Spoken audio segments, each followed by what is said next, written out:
കോഴിക്കോട് NITയിൽ കഴിഞ്ഞ കുറച്ച് നാളുകളായി അവിടെ പ്രതിഷേധം നടക്കുന്നുണ്ട്. വിദ്യാർത്ഥി സംഘടനകളുടെയും യുവജന സംഘടനകളുടെയും ഒക്കെ നേതൃത്വത്തിൽ നടക്കുന്നുണ്ട്. കഴിഞ്ഞ ദിവസം MK രാഘവൻ MP യുടെ നേതൃത്വത്തിലുള്ള സമരമൊക്കെ നമ്മൾ കണ്ടതുമാണ്. ഇപ്പോൾ പറയാനുള്ള കാരണം ഈ NITയിൽ ഷൈജ ആണ്ടവനെതിരെ യൂത്ത് കോൺഗ്രസിന്റെ പ്രതിഷേധം വീണ്ടുമുണ്ട്. ഗാന്ധിയെ നിന്ദിച്ച ഷൈജ ആണ്ടവനെ ഡീനാക്കിയതിൽ പ്രതിഷേധിച്ചാണ് വിവിധ സംഘടനകൾ പ്രതിഷേധവുമായി രംഗത്തെത്തിയിട്ടുള്ളത്. NITക്ക് മുൻപിൽ യൂത്ത് കോൺഗ്രസ് പോലീസ് സംഘർഷമുണ്ടായ ദൃശ്യങ്ങൾ.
രതീഷ് വാസുവിനുണ്ട് വിവരങ്ങളുമായി. രതീഷ്, ഗോഡ്സെയെ പ്രകീർത്തിച്ച ഷൈജ ആണ്ടവൻ ഇവർക്കെതിരെ കലാപാഹ്വാനത്തിന് കേസ് നിലനിൽക്കുമ്പോഴാണ് ചട്ടങ്ങളൊക്കെ മറികടന്ന് പ്ലാനിംഗ് ആൻഡ് ഡെവലപ്പിംഗ് ഡീനായി ഷൈജ ആണ്ടവനെ ഉയർത്തുന്നത്, പുതിയ നിയമനം നൽകുന്നത്. അന്ന് മുതൽ തന്നെ യുവജന സംഘടനകളുടെയും രാഷ്ട്രീയ ഭേദമന്യേ വിദ്യാർത്ഥി സംഘടനകളുടെയും പ്രതിഷേധമൊക്കെ ഉണ്ടായി. ഇന്നിപ്പോൾ ചുമതല ഏറ്റെടുക്കുകയാണ്. എങ്ങനെയാണ് നിലവിലെ സാഹചര്യം? ഇന്നത്തെ പ്രതിഷേധവുമായി ബന്ധപ്പെട്ടുള്ള വിവരങ്ങൾ.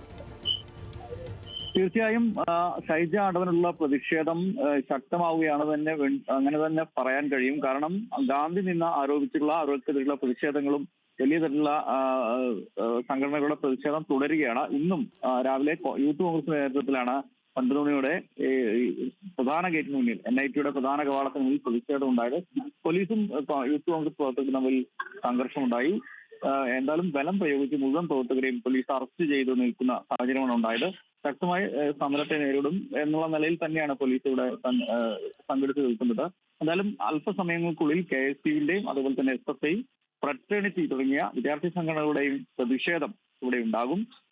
കഴിഞ്ഞ ദിവസം തന്നെ നമ്മൾ നേരത്തെ സൂചിപ്പിച്ചതുപോലെ തന്നെ MK രാഘവൻ MP ഉൾപ്പെടെ ഇവിടെ ഏകദിന ഉപവാസവും ഈ വിഷയത്തിൽ പ്രതിഷേധ സൂചകമായി നടത്തിയിരുന്നു. വലിയ പ്രതിഷേധമാണ് സീനിയോറിറ്റി ഉൾപ്പെടെ മറികടന്നുകൊണ്ട് ഷൈജ ആണ്ടവനെ ലീനാക്കിയതിൽ ഉണ്ടായിട്ടുള്ളത്.